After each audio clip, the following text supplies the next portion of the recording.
من يهدي الله فلا مضل له ومن يضلل فلا هادي له واشهد ان لا اله الا الله وحده لا شريك له واشهد ان محمدا عبده ورسوله اما بعد فان خير الحديث كتاب الله وخير الهدي هدي محمد صلى الله عليه وسلم وشر الامور محدثاتها وكل محدثة بدعة وكل بدعة ضلالة وكل ضلالة في النار আসসালামু আলাইকুম ওয়া রাহমাতুল্লাহি ওয়া বারাকাতুহু।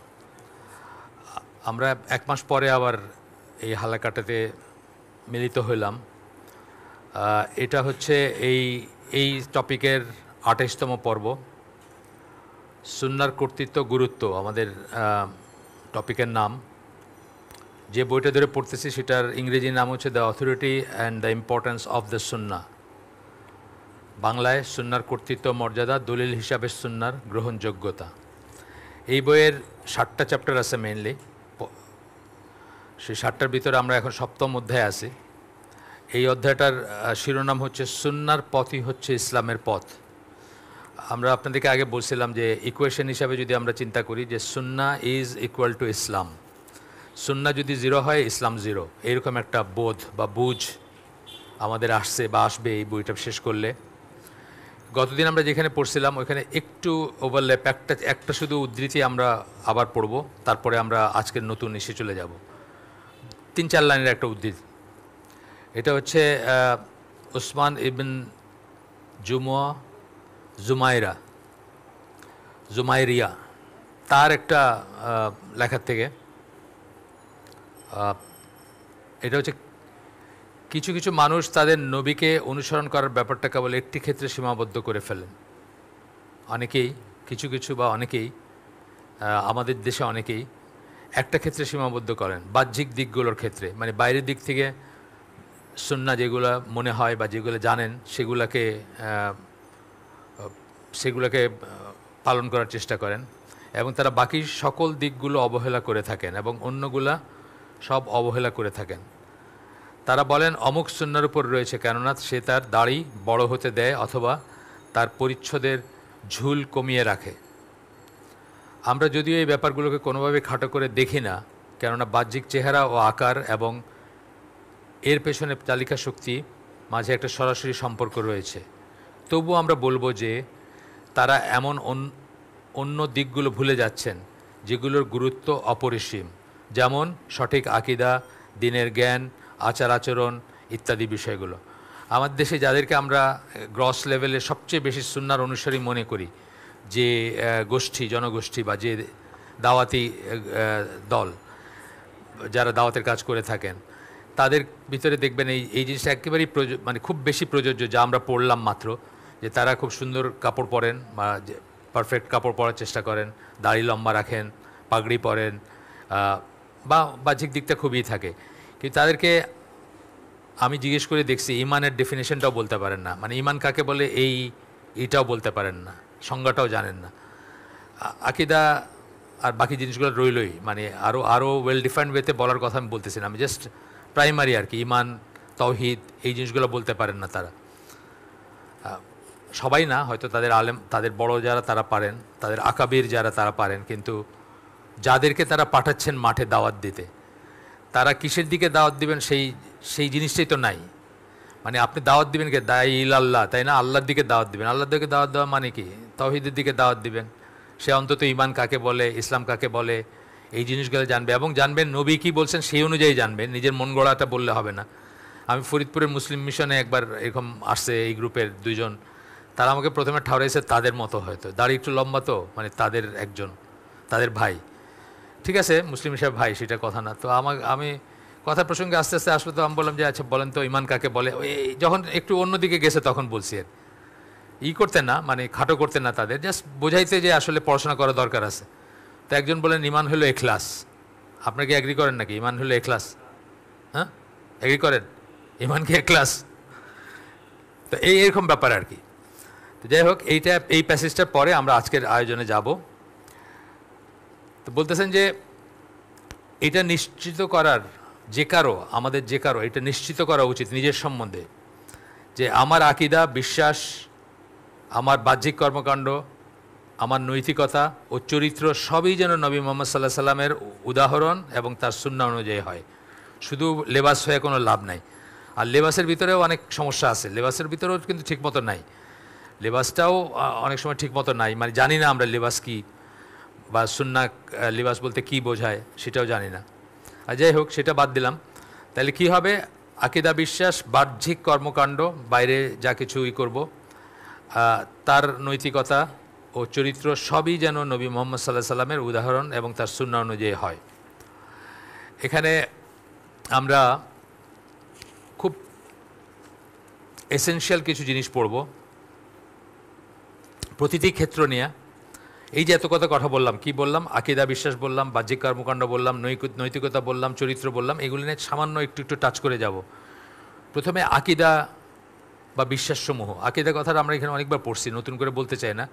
আকিদা কথাটার এমনিতে মানে হচ্ছে কি সেট অফ বিলিফস। আমরা বলছি কি বিশ্বাস করব সেটাকে একত্রে আমরা বলি ইসলামী আকিদা। মুসলিম হিসাবে ইসলামে প্রবেশ করার পরে আমরা কি বিশ্বাস করব সেটাকে একসাথে বলি ইসলামী আকিদা। তাহলে ইমানের যে 6টা স্তম্ভ আছে, সেই 6টা স্তম্ভর ভিতরে ডিটেলসে যখন যাব, যে আল্লাহ ইমান বিল্লাহ বললাম, এই ইমান বিল্লাহ বলতে কি বোঝায়, কতগুলো জিনিস আছে আমরা বিশ্বাস করব, এইভাবে যখন এই সেট সব পুরাটা যখন আমরা একসাথে বলতে চাই তখন বলি আকিদা। এবং আপনাদেরকে একটা ছোট্ট বুকলেটের কথা অনেকবার বলছি, আবারও বলতেছি, আল আকিদা তাহাবিয়া, 10 টাকা দাম, হয়তো আপনারা 20 টাকা গায়ের দাম, 10 টাকায় দিয়ে দিবে। এই বইটা সবাই কালেক্ট করবেন। এখানে 105টা পয়েন্টে 239 হিজরিতে জন্ম নেওয়া ইমাম তাহাবি, মিশরে জন্ম নেওয়া হানাফি আলেম ছিলেন। উনি এটাকে কোডিফাই করে গেছেন, লিস্ট করে গেছেন একজন মুসলিমের কি বিশ্বাস করতে হবে, সেট অফ বিলিফস, কি বিশ্বাস করতে হবে সেটার সেট, সেটাকে আমরা একসাথে আমরা বলি আল আকিদা তাহাবিয়া। এটা কিন্তু 4 মাযহাবের সবাই এটাকে রিভিয়ার করেন, শ্রদ্ধা করেন এবং সেই অনুযায়ী পড়াশোনা করার চেষ্টা করেন, ব্যাখ্যা করার চেষ্টা করেন, ইত্যাদি ইত্যাদি। তো আপনারা কালেক্ট করে রাখতে পারেন, এটা কালেক্টেবল। যদি ব্যাখ্যাটা নাও করেন, ব্যাখ্যাটা অনেক বড়, অনেকের অনেক ব্যাখ্যা আছে বা আছে, কিন্তু পয়েন্টগুলো জাস্ট এতটুকু, হয়তো 30-40 পৃষ্ঠার বই বা আরও কমও হবে। তো এটা নানা, আমি যার কথা বলতেছি, যেটার কথা বলতেছি, ওটা মতিউল ইসলাম বলে এক ভদ্রলোক, ডক্টর মতিউল ইসলাম, ওনার ট্রান্সলেট করা।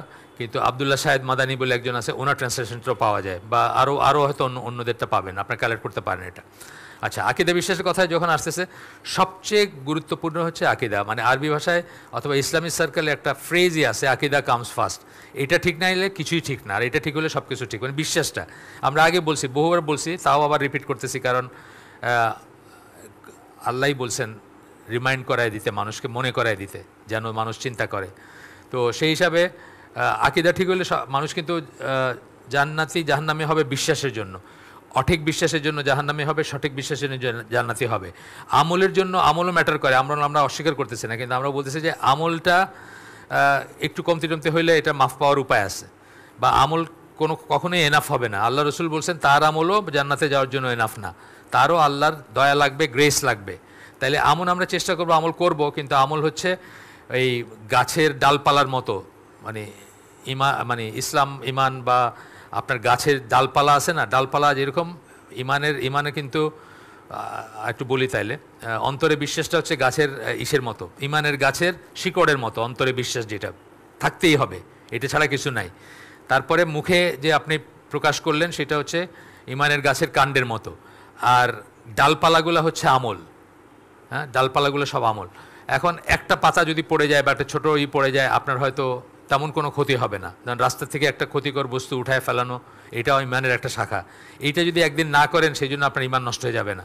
কিন্তু ওই রুট, অন্তরে যে বিশ্বাসগুলো, ওইখানে যদি ঘাটতি থাকে, আপনি যদি মনে করেন মাজারে চাইলে সে আপনার বাচ্চা দিতে পারবে, তাইলে তো শেষ হয়ে গেল সব, তাই না? এই জন্য ওইগুলো ইম্পর্টেন্ট, এবং এই জন্য এটাকে প্রথমে বলতেছেন যে সবচেয়ে গুরুত্বপূর্ণ বিষয় হচ্ছে আকিদা বা বিশ্বাস সংক্রান্ত বিষয়গুলো। এটা আমরা এখানে যারা আছি সবাই মনে রাখবো, এবং কখনোই মনে করবো না যে আমার সব কিছু জানা হয়ে গেছে, জানার চেষ্টা করবো ইনশাল্লাহ। তো এখানে সূরা বাকারার 137 নম্বর আয়াত কোট করতেছেন, বলতেছেন তোমরা যাতে ঈমান এনেছো, তাতে যদি তারা যদি তাতে ঈমান আনে, কোন একটা জনগোষ্ঠীর কথা বলতেছেন, যে তোমরা যেটাতে ঈমান আনছো তারা যদি সেটাতে ঈমান আনে, তবে তারা সঠিক পথের উপর রয়েছে। এটা বলেন নাই যে তোমরা যা করো তারা যদি তা করে, তা না, বলছেন যে তোমরা যাতে ঈমান আনছো তারা যদি সেটাতে ঈমান আনে, তাহলে তারা সঠিক পথের উপর আছে। আর তারা যদি মুখ ফিরিয়ে নেয়, তবে তারা নিশ্চয়ই বিরুদ্ধ ভাবাপন্ন, আর তাদের বিরুদ্ধে তোমার জন্য আল্লাহ যথেষ্ট, আর তিনি সর্বশ্রোতা সর্বজ্ঞ। ইবনে আব্বাস এই সম্বন্ধে বলেন, তুমি যাতে বিশ্বাস করেছ তারা যদি তাতে বিশ্বাস করে তবে তারা হেদায়েত প্রাপ্ত হবে। ইবনে আব্বাসের কথা এটা, জারির তাবারির তফসিরের ভিতরে উনি উল্লেখ করছেন এটা। আচ্ছা, বাস্তবে সুন্নাহর অনুসারীদের একটা বিশেষ বৈশিষ্ট্য হচ্ছে তাদের আকীদা বা বিশ্বাস। আমরা যদি নিজেদেরকে আহলুস সুন্নাহ ওয়াল জামার অনুসারী বলি বা আহলুস সুন্নাহ ওয়াল জামার সদস্য বলি, তাহলে দেখব দুনিয়ার যে কোনো জায়গায় থাকি না কেন আমাদের বিশ্বাসগুলো সেম থাকবে, সেম বিশ্বাস থাকবে। আপনি দেখেন যে কোনো জায়গা থেকে আপনি একটা লিটারেচার বাইর করেন, সেটা জর্ডান হোক, সেটা সৌদি আরবিয়া হোক, সেটা অস্ট্রেলিয়া হোক, ইউকে হোক, এই আকীদা মানহাজের উপর যারা আছে তাদের বিশ্বাসগুলো সব এক হবে। তারা বলবেন না কিন্তু না এটা এরকম না ওইরকম, কোনো এক্সপ্লেনেশনে যাবেন না আর কি। আচ্ছা, এরপরে আসতেছে আমরা ইবনে তাইমিয়ার একটা পড়বো, ছোট্ট একটা প্যাসেজ পড়বো আমরা। উনি বলতেছেন ওনার মিনহাজুস সুন্নাহ থেকে ভলিউম 2, সেখান থেকে, হাদিস ও সুন্নাহর খাঁটি লোকজন, হাদিস ও সুন্নাহর খাঁটি লোকজন কারা? আহলুস সুন্নাহ ওয়াল জামা, আহলুল হাদিস, আহলুল আসার, তাইফা মনসুরা, ফিরকাতুন নাজিয়া, অনেক কটা নাম আছে তাদের। সেই সব কটা নামে একই জনগোষ্ঠীকে বোঝানো হয় যারা সেই পথ এবং পন্থার উপর আছেন যার উপর আল্লাহ রসুল এবং তার সাহাবীরা ছিলেন। ঠিক আছে, তারা দুনিয়া যেখানে থাকেন তাদেরকে এই নামে বলা হয়। তো ইবনে তাইমিয়া বলতেছেন হাদিস ও সুন্নাহর খাঁটি লোকজন বলতে যা বোঝানো হয় সকলেই তার বাইরে থাকবে, এর বাইরে অন্যান্যরা এটার বাইরে থাকবে কেবলমাত্র ওই সমস্ত লোকজন ছাড়া, মানে তারা ছাড়া আর বাকি সবাই এটার বাইরে, যারা আল্লাহর সিফাত সমূহকে নিশ্চিত করে।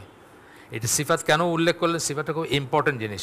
এইটাকে কেন্দ্র করে মুসলিম উম্মাহ বিভক্ত হয়ে গেছে, বাইর হয়ে গেছে। আশারি, মাতুরিদি, মুতাজিলা, তারা কিন্তু এই সিফাতের ব্যাপার নিয়ে ইসের থেকে বাইর হয়ে গেছে, মেইন স্ট্রিম ইসলাম থেকে বাইর হয়ে গেছে, বা আহলুস সুন্নাহ ওয়াল জামাত থেকে বাইর হয়েছে, সরল পথ বা সিরাতুল মুস্তাকিম থেকে বাইর হয়ে গেছে তারা। এই জন্য কিন্তু শুরু করলেন সিফাত দিয়ে।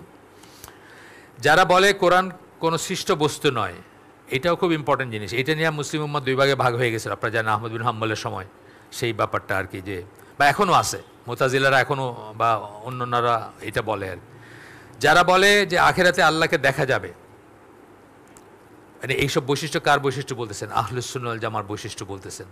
তারা এই কথাগুলো বলবে যে সিফাতসমূহ আল্লাহর সিফাতসমূহ নিশ্চিত, যেগুলো আল্লাহ সিফাত, নিজের সিফাত বলছেন, নিজের গুণ বলছেন। আল্লাহ দেখেন, আল্লাহ শোনেন, আল্লাহ রাগ করেন, হ্যাঁ, আল্লাহ হাসেন, ইত্যাদি আছে না, আল্লাহর হাত, আল্লাহর চেহারা ইত্যাদি। যারা বলে কোরআন কোনো সৃষ্ট বস্তু নয়, মানে আহলুস সুন্নাহ ওয়াল জামার মানুষ বলবে কোরআন সৃষ্ট বস্তু নয়, এটা হচ্ছে আল্লাহর সিফাত বা আল্লাহর বৈশিষ্ট্যের অংশ, হ্যাঁ, আনক্রিয়েটেড যেটা আমরা বলি। সৃষ্ট বস্তু মানে কি? আল্লাহ ছাড়া বাকি সব কিছু সৃষ্ট। তাহলে এটা যদি আল্লাহর স্পিচ হয়ে থাকে, আল্লাহর কথা হয়ে থাকে, তাহলে এইটাও সৃষ্ট না, সৃষ্টি না, এটা আল্লাহর সিফাত বা আল্লাহর বৈশিষ্ট্য। যারা বলে যে আখিরাতে আল্লাহকে দেখা যাবে, এটাও আমরা বলি না, বলি আখিরাতে আল্লাহকে দেখা যাবে যদি আমরা সেটা অর্জন করতে পারি বা সেই যোগ্য হই। যারা কদরে নিশ্চিত বিশ্বাস করে, এইগুলো কেন বলতেছেন? এইগুলোর উপর ভিত্তি করে মুসলিম উম্মাহ নানা শাখায় বিভক্ত হয়ে গেছে, 72-73 ফেরকা, যাই বলেন, কত ফেরকা আমি জানি না। এবং হাদিস ও সুন্নাহর লোকদের মাঝে প্রতিষ্ঠিত অন্যান্য সুপরিচিত নীতিমালা ও ভিত্তিসমূহ নিশ্চিত করে, তাদেরকেই শুধু আমরা আহলুস সুন্নাহ ওয়াল জামা বলবো।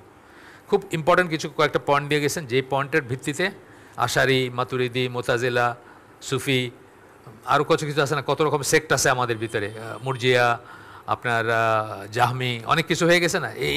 এইসবের উপর ভিত্তি করে কিন্তু হয়েছে, এইসবের সমস্যা নিয়ে হয়েছে। আচ্ছা, এরপরে আসছে, এটা গেল একটা। এর ভিতরে আবার কতগুলো সাবসেকশন করছেন, কতগুলো উপবিভাগ করছেন, সেগুলো আমি এক লাইন করে জাস্ট পড়ে যাব। একমাত্র প্রতিপালক, সৃষ্টিকর্তা এবং ইলাহ হিসাবে আল্লাহ বিশ্বাস করা, একমাত্র রব, একমাত্র সৃষ্টি খালিক এবং ইলাহ হিসাবে আল্লাহ বিশ্বাস করা। আমি আর ডিটেলসে গেলাম না, এগুলো আপনারা জানার কথা। তারপরেও কী একটু জাস্ট মনে করায় দেওয়া। তারপরের পয়েন্টটা হচ্ছে সকল পূর্ববর্তী নবীতে বিশ্বাস এবং নবী মুহাম্মদ সাল্লাল্লাহু আলাইহি সাল্লামকে শেষ নবী বলে বিশ্বাস করা। এটার ভিতরে অনেক কিছু চলে আসলো। সকল নবীকে, আমরা কোনো নবীকে গালিগালাজ করি না কিন্তু, মানে আমরাই হচ্ছে সত্যিকার অর্থে খ্রিস্টান। বিকজ আমরা ঈসা আলাইহিস সালামকে যে সম্মান করি, খ্রিস্টানরা সেটা করে না। আমরা হচ্ছে 7th সেঞ্চুরি খ্রিস্টান বা মডার্ন ডেজ খ্রিস্টান, ওই সেন্সে। কোন সেন্সে? যে আমরা তাদের নবীকে যেটা মানি ওরা এটা মানে না। ওরা তাদের নবীর এনে সিনেমা বানায়, উল্টাপাল্টা করে, এবং নবী কোনো হিস্টোরিক্যাল ক্যারেক্টার না, মানে ঐতিহাসিক কোনো ক্যারেক্টার না। ওনার সম্বন্ধে যা শোনা যায় এগুলো সব কিংবদন্তি, মানুষের মুখে মুখে বলা কথা, এইটা তারা বলে। তাহলে তাদের নবী চেয়ে আমরা বেটারই করি না? তো মানে তারাই বলে, তাদের ভিতর যারা ইসলামের প্রতি সহানুভূতিশীল, এরকম লেখকের লেখায় তারা, আমি নিজে পড়ছি, বলছে যে মুসলিম স্যার মডার্ন ডে খ্রিস্টিয়ানস, মানে এখনকার দিনে খ্রিস্টিয়ান বললে একটু মুসলিমরাই আছে। খ্রিস্টিয়ান বলতে কি, তাদের নবীকে সঠিকভাবে মানে, তার যা মান মর্যাদা সম্মান পাওয়ার যোগ্য সেইগুলা নিয়ে সত্যিকার মানে হলো মুসলিমরা, এটা তারা বলে, তাদের ভিতর যারা পড়াশোনা করে তারা বলে। এবং শেষ নবী, এটাও খুব ইম্পর্টেন্ট। এটার ধরে আপনি দেখতেছেন না, কাদিয়ানি, বাহাই, বাংলাদেশে আপনাদের আগের দিন বলছি বোধহয়, মুরিপুরের নবী আছে একজন, দেখা এসেন গিয়া টিকিট দেওয়া পারলে, আছে মুরিপুরের একজন নবী আছে, নিজেকে নবী মনে করে। আচ্ছা, আল্লাহর নাজিল করা সকল কিতাবে বিশ্বাস এবং চূড়ান্ত শেষ ওয়াহী হিসাবে কোরআনে বিশ্বাস। একটা হলো সকল কিতাবে বিশ্বাস, সেগুলা আমরা বিশ্বাস করি। এখন জাস্ট এখানে একটা আছে, ডিসক্লেমার আছে, আপনাকে বাইবেল দেখায় যদি বলে এটাকে আল্লাহর কিতাব, আপনি কি বলবেন? বলবেন যে না, এটা আল্লাহর কিতাব না, এখনকার বাইবেল দেখায়। এর ভিতরে আল্লাহর কথা আছে, আল্লাহর কথার সাথে মানুষের কথা মিক্সড আছে, না অ্যাডাল্টারেটেড আছে, হ্যাঁ, নষ্ট কি বলবো, মানে ভ্রষ্ট হয়ে গেছে, বা হ্যাঁ মানে হ্যাঁ বিকৃত হয়ে গেছে, রাইট, আমি বিকৃত শব্দটা খুঁজতেছিলাম, বিকৃত হয়ে গেছে।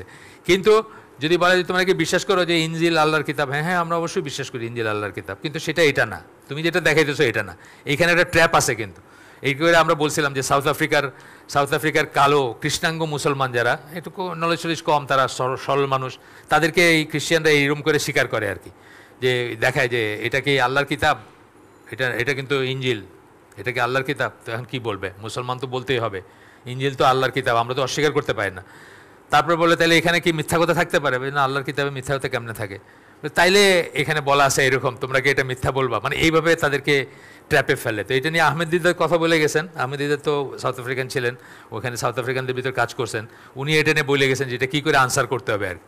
যেভাবে আমি বললাম যে না, এইটা আল্লাহর, এই আপনি যেটা হাতে ধরে রাখছেন এটা আল্লাহর কিতাব না, তবে এটার ভিতরে আল্লাহর কথা আছে, মানুষের কথার সাথে মিক্সড আপ আছে। আচ্ছা, আরেকটা কী বললেন যে শেষ ওয়াহি, এটাও কিন্তু ইম্পর্টেন্ট। ওয়াহি নাজিল হয়, এটা কিন্তু ক্লেম করে অনেক মানুষ আছে, ইলহাম হয় তার ভিতর, ক্লেম করে, এরকম অনেক মানুষ আছে। রাত্রে দেখছে এটা, কালকে এটা দেখছে। আমি একবার ভুল করে আজান গাছের মসজিদে ঢুকে পড়ছিলাম ক্যালকাটায়, গেছিলাম অন্য কাজে, আমার জুম্মা পড়তে পাঠাই দিছে। আমাদের এখানকার ওই যে মেরিন ক্লাবে ছিলাম, ওটার পিয়ন মার্কা একজন মুসলমান, সে বলছে স্যার একদিন কাফেরের দেশের জুম্মা দেখে যান ক্যালকাটায়। 2000 সালের কথা বলতেছি আমি, 2024 বছর আগের কথা। তা আমি ওখানে গেছি, তো দেখি যে মানুষজন একটু সাদা মাটা, আমার একটু খারাপই লাগতেছিল যে আমি তো ইসে থেকে গেছি, ট্রেনিং থেকে গেছি, বুঝছেন, আমার একটু ভালো কাপড় চোপড় পরা, কিন্তু মানুষজন খুব সিম্পল কাপড় চোপড় পরা।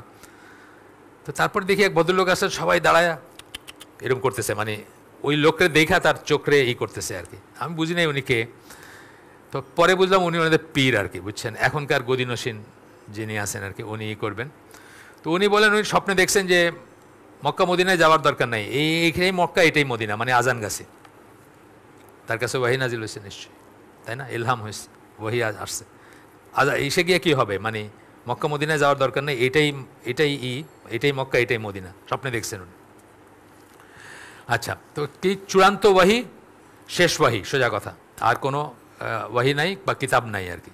ইলহাম হইতে হবে, ইলহামের বিশ্বাস করি, ইলহাম হইতে পারে, সাধারণ মানুষের উপরে হইতে পারে। এরপর পয়েন্টটা হচ্ছে আল্লাহ ও তার রাসূল ইমানের যে ধ্যান ধারণা দিয়েছেন তাতে বিশ্বাস করা, যার ভিতরে নিম্নলিখিত বিষয়গুলো অন্তর্ভুক্ত। আল্লাহ এবং রাসূল যে ইমানের ধ্যান ধারণা দিয়েছেন ওইটাই বিশ্বাস করা। আমাদের দেশের সমস্ত পাঠ্যপুস্তকে আগের দিন বলছি ইমানের কয়টা, 7টা, ওয়াল বাসি বাদল মত একটা এক্সট্রা, আগের দিন বলছিলাম। কোথেকে আসলো এটা? আমরা তো সবাই হাদিস জিবরিল পড়ছি, এইখানে পড়ছি, এই হিসেবে আমরা পড়ছি। হাদিস জিবরিল 6টা বলতেছেন, আল্লাহ রসুলের মুখ দিয়ে বাইরে হতেছে 6টা, আমি আরেকটা বললাম 7টা, না হইল না, এই কথাই বলতেছেন এখানে। আল্লাহ এবং তার রসুল ইমানের যে ধ্যান ধারণা দিয়েছেন তাতে বিশ্বাস করা, যার ভিত্তিতে নিম্নলিখিত বিষয়গুলো অন্তর্ভুক্ত। এরপরে বলতেছেন কি কি বিশ্বাস করতে হবে। অন্তরে বিশ্বাস, জিহ্বায় বিশ্বাস, শারীরিক কর্মকাণ্ড। আহলে সুন্নাত জামাত কিন্তু শরীরের কর্মকাণ্ডকে ইমানের অংশ বলে, এটা খুব ইম্পর্ট্যান্ট একটা পয়েন্ট। এটা ছাড়া এটা কিন্তু আমাদের দেশে অনেকে রিয়েলাইজ করেন না, অনেকেই মনে করে শুধু বিশ্বাসের ব্যাপারটাই, কিন্তু কর্মকাণ্ড হচ্ছে ওই যে বললাম আগে যে গাছের 3টাই বললাম, সবকটাই এসেনশিয়াল। এরপরে কী কী স্তম্ভ সেটা ছাড়াও কিন্তু বিশ্বাসের আরও কিছু ব্যাপার আছে, ইমান সম্বন্ধীয় বিশ্বাস আছে কিছু, আছে না? ইমান সম্বন্ধীয় বিশ্বাস, এটা বললে কিন্তু কী কী বিশ্বাস তা না, কিন্তু এটা কিন্তু ইমান সম্বন্ধীয় বিশ্বাস কি আপনার, যে আপনার অন্তরে বিশ্বাস থাকতে হবে, জিহ্বায় ঘোষণা করতে হবে এবং সেই অনুযায়ী আমল করতে হবে, এটা কিন্তু ইমান সম্বন্ধীয় বিশ্বাস। ঠিক এইরকম ইমান সম্বন্ধীয় একটা বিশ্বাস হচ্ছে ইমান বাড়ে এবং কমে। এই একটা জিনিসের জন্য মানুষ ধ্বংস হয়ে যেতে পারে যদি এই জিনিসটাকে ঠিকমতো না বোঝে এটার মানে কি। এটাকে অস্বীকার করে, মানে খারেজি এবং মুরজিয়া দুই দল দুই রকমভাবে এটাকে অস্বীকার করছে। খারেজিরা কোনো মিডওয়ে ধরতে চায় না, আইদার 100% অথবা 0 আপনার ইমান, মাঝখানে কিছু নাই। 100% আপনি একটা কবিরা গুনাহ করছেন, আপনি কাফের, আপনি চির জাহান্নামী, তাই না? আর মুরজিয়ারা কি, যাই করেন আপনি তারপরে ইমান আছে আপনার। আর আমরা হচ্ছি আহলে সুন্নাত জামাত কি মাঝখানে, তাই না? মাঝখানে আমরা, যে আমরা গুনাহ করলে আমাদের ইমান কমে, বা যখন ইমান কমে তখন আমরা গুনাহ করি, আবার ইমান বাড়তে বাড়তে, তার মানে ইমান কি আপনার 100 থেকে 0 এর ভিতরে একটা রেঞ্জ আছে, সেই রেঞ্জে নানা জায়গায় থাকতে পারে এবং প্রতিনিয়ত এটা চেঞ্জ হয়। বড় বড় মানুষদের চেঞ্জ হয়, আমাদের তো হবেই। বড় বড় যারা মানে নবীর সাহাবী ছিলেন তারাও চিন্তিত হইতেন যে তাদের কমে গেছে ইমান, ডিপ্লিট করে যাচ্ছে, তা আমাদেরও সেটা চিন্তা। আমরা একটা বই পড়ছি, increases and causes behind increase and decrease of ইমান, আমাদের ইসে লাগানো আছে, বেশ 30-35টা এপিসোডের আমাদের চ্যানেলে লাগানো আছে, অডিও অবশ্য দেখেন আপনারা। আব্দুর রাজ্জাক আল আব্বাদ, এই সে মদিনা ইউনিভার্সিটির টিচার, ওনার লেখা একটা বই আমরা হালাকা করছি, পড়ে দেখেন। একটা পাপ করলে একজন বিশ্বাসী অবিশ্বাসী হয়ে যায় না, যেটা আমি বললাম, এই যে মুরজিয়া ইসেদের কথা, খারেজিদের কথা। যদি না সেই পাপ শিরকের চেয়ে ছোটো হয়, শিরকের চেয়ে ছোটো একটা পাপ কবিরা গুনাহ হইলেই সে ইমান হারা হয়ে যায় না, যদিও একই সময় তার পাপ তার ইমানকে ক্ষতিগ্রস্ত করে, হ্যাঁ ইমান ক্ষতিগ্রস্ত করে, এবং সেই যে বিশাল গুনাহ করেছে সেই জন্য তাকে একটা নির্দিষ্ট সময়ের জন্য জাহান্নামে বসবাসের জন্য পাঠানো হতে পারে, নাও হইতে পারে, আল্লাহ চাইলে মাফ করে দিতে পারেন। গেল এরপরের পয়েন্টটা ইমান, এরপরের পয়েন্টটা আমরা পড়তেছি, আকীদার পয়েন্ট পড়তেছি, কিন্তু জাস্ট পয়েন্ট ওয়াইজ পড়তেছি কিছু ইম্পর্টেন্ট জিনিস। উম্মটা হচ্ছে নবীর সকল মহান সাহাবীদের মহত্বে উন্নত চরিত্রে বিশ্বাস করা, মহত্ব এবং উন্নত চরিত্র, যা কিছু দোষগুণ ছিল তাই মিলায় আল্লাহ তাকে রাদিয়াল্লাহু আনহুম বলছেন না, মানে আমরা বলি রাদিয়াল্লাহু আনহুম, মানে আল্লাহ তাদের উপর রাজি। সূরা তওবার 100 নম্বর আয়াতে বলছেন না, রাজি আল্লাহ। এটার ভিতর মিনিমাম যাদের ধরা হয় তারা হচ্ছেন 1400, তার বেশিও হইতে পারেন। 1400 মানে বাইতুর রিদওয়ান, ওই যে হুদায়বিয়া সন্ধির সময় যারা গাছের নিচে আল্লাহর কাছে দিছিলেন, আল্লাহ রসুলের কাছে বায়াত করছিলেন, তাদেরকে বলা হয় মিনিমাম সংখ্যা, তাই না? তাদের উপর আল্লাহ রাজি, ডিক্লেয়ার অবস্থায় তাদের উপর আল্লাহ রাজি বলছেন, সুতরাং আমরা তাদের করব না। এখানে খুব কঠিন কথা বলছেন, যে সাহাবীদের ভালোবাসে সে আমাকে ভালোবাসে, যে আমাকে ভালোবাসে সে আল্লাহকে ভালোবাসে, এই ধরনের হাদিস আছে, আমরা এখানে পড়ছি। যে সাহাবীদেরকে ভিলিফাই করে, তাদেরকে টার্গেট বানায়, তাদেরকে অসম্মান করে, সে আমাকে অসম্মান করে, আমাকে যে অসম্মান করে সে আল্লাহকে অসম্মান, এইরকম কথা, মানে আল্লাহকে শ্রদ্ধা করে না। এইখানে আমরা পড়ছি হাদিসটা, ওই ইসলামিক বিলিফ বইটাতে আসছে। গেল সাহাবীদের ব্যাপারে আমরা করব যে তারা ভুল, আমরা তাদের নির্ভুল বলি না, এখানে আবার বোঝার ব্যাপার আছে। আমরা কিন্তু বলি না যে তারা ডিভাইনলি প্রোটেক্টেড, তারা আল্লাহ তাদেরকে প্রোটেক্ট করছেন, এটা একবারও বলি না। তাদের ভুল থাকতে পারে, কিন্তু সেই ভুল আমাদের সমালোচনার ঊর্ধ্বে, আমরা তাদেরকে সমালোচনা করব না, আমরা তাদেরকে ভিলিফাই করব না, একজনের এগেনস্টে আরেকজনকে দাঁড় করাবো না যে ওনার উনি ভালো ছিল, ওনার চেয়ে নিয়ে এটা করছিল। যেই জন্য আমরা, আমাদের স্কলাররা সবাই জানেন যে আলী রাদিয়াল্লাহু আনহু হয়তো দুজনের ভিতরে সঠিক পথের উপর ছিলেন, কিন্তু আমরা তাই বলে মুআবিয়া রাদিয়াল্লাহু আনহুকে গালিগালাজ করি না। এইটা হচ্ছে আমাদের পথ হবে। তারপরটা হচ্ছে কোরআন অথবা সহিহ হাদিসে বর্ণিত হয়েছে মরণের পরের জীবন এবং সেই সংক্রান্ত এমন সকল বিষয়াবলিতে বিশ্বাস করা, যা কিছু কোরআন হাদিসে আসছে। এই দেশে ইসলামী জামাত আছে যারা কবর আযাবে বিশ্বাস করে না, হ্যাঁ কবর আযাবে বিশ্বাস করে না, যারা বিশ্বাস করে না যে কিছুদিন পড়ার পরে আপনারা আবার জাহান্নাম থেকে বাইর করতে হবে, এটা বিশ্বাস করে না। এই দেশে জনগোষ্ঠী আছে। পুলসিরাত বিশ্বাস করে না, অনেক কিছু আছে, এই সব কিছু বিশ্বাস করতে হবে। এইগুলোকে ডিটেলসে বললেন, একটু ডিটেলসে বললেন, খালি বললাম ওয়াল ইয়াউমুল আখিরি হয়ে গেল নাকি?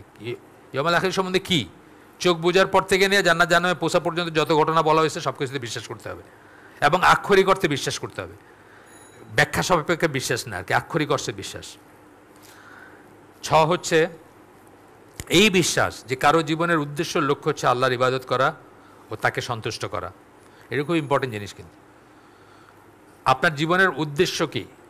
মানে আমরা যখন শিরকের উপর পড়ছি বা নিয়তের শিরক পড়ছি, আমরা নিয়তের শিরকের একটা হচ্ছে যার জীবনের সকালে ঘুম থেকে ওঠার থেকে শুরু করে রাত্রে ঘুমাইতে যাওয়া পর্যন্ত সমস্ত কর্মকাণ্ড শুধু এই দুনিয়ায় কি করে অর্জন করা যায়, টাকা পয়সা সুখ শান্তি, এটার পিছে যার জীবনটা ব্যয় করে সে আসলে কি, এইটাও এক ধরনের শিরক বলছেন, কারণ সে তাকে কেন সৃষ্টি করা হয়েছে এই পারপাসে সে করতেছে, নিয়তের শিরক এটা বলছেন হাফিজ ইবনুল কাইম বলছে, নিয়তের শিরক।